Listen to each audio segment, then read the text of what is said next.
O fisiculturismo nasceu como uma arte, uma celebração da forma humana. No seu auge, ele não era sobre volume extremo, mas sobre proporção, simetria e harmonia.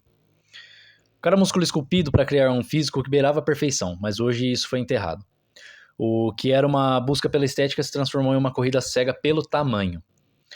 Um ciclo vicioso onde a simetria foi sacrificada e a essência do fisiculturismo se perdeu. Essa transformação não aconteceu da noite para o dia. Foi um processo gradual, impulsionado por novas mentalidades, avanços farmacológicos e uma indústria que começou a premiar o exagero. Para entender essa mudança é preciso olhar para trás, para uma época em que o fisiculturismo era uma manifestação de beleza física e não uma aberração da ciência moderna. Lá no início do século XX, o fisiculturismo estava longe do que conhecemos hoje. Eugene Sandel, considerado o pai do fisiculturismo, não era gigantesco. Seu corpo lembrava esculturas gregas, um físico atlético e funcional que impressionava pelo equilíbrio, não pelo volume. Seu legado foi seguido por atletas que buscavam a mesma filosofia, refinando suas proporções ao invés de inflar seus corpos sem controle.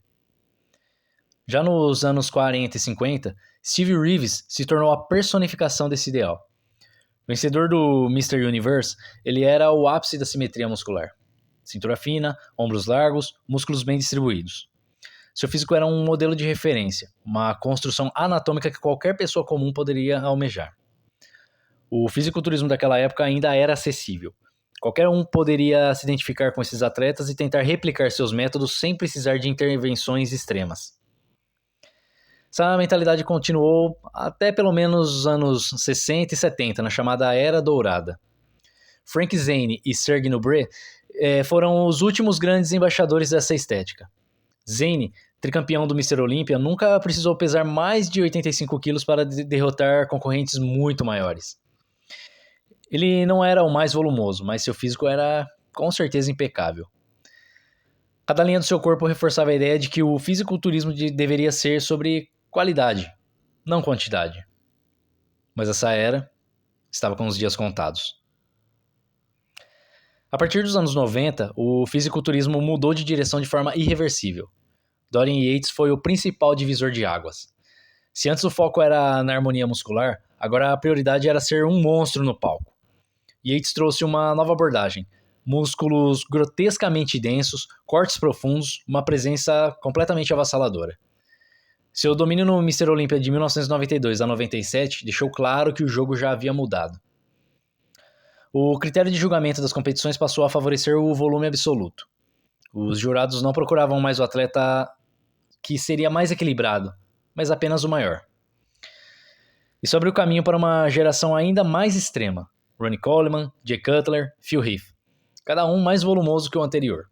A simetria foi se tornando irrelevante e a estética clássica foi completamente enterrada.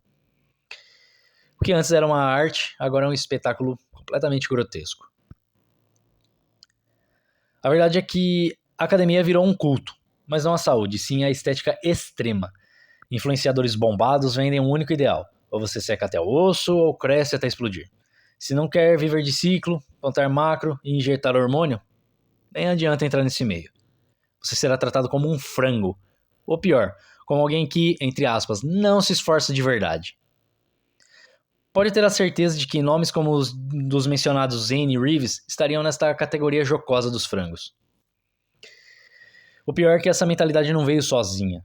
Os fabricantes de equipamentos, por exemplo, também entraram nesse jogo. As academias não são mais espaço para desenvolver um corpo forte e funcional, principalmente.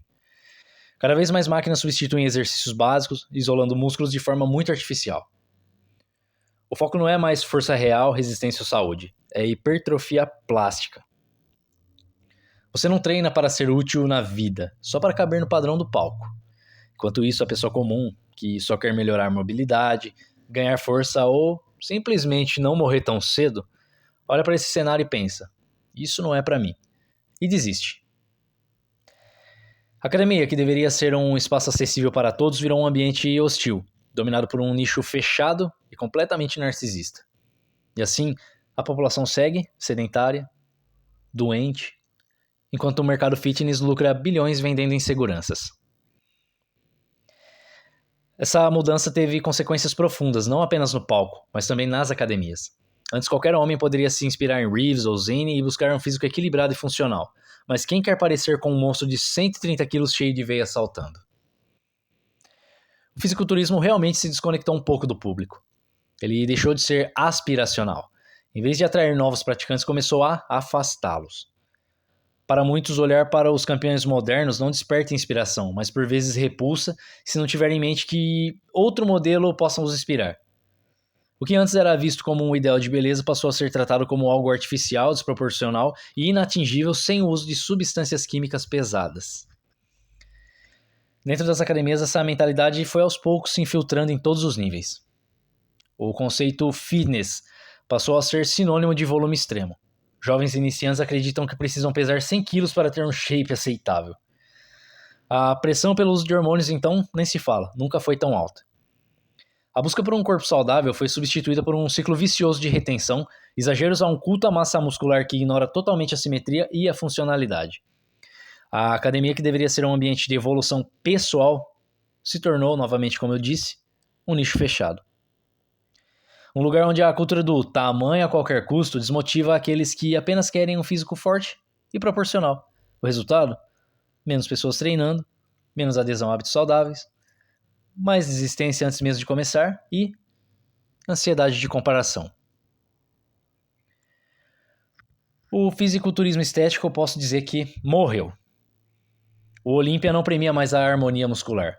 As competições principais se tornaram uma disputa de aberrações, corpos que mais se parecem com experiências químicas do que com representações da beleza atlética. O tamanho venceu. Mas um pequeno fio de esperança. Nos últimos anos, a categoria Classic Physique tem ganhado força. Chris Bumstead, por exemplo, o atual campeão, resgatou um pouco da filosofia da Era Dourada. Seu físico mais simétrico e equilibrado mostra que ainda existe demanda pela estética.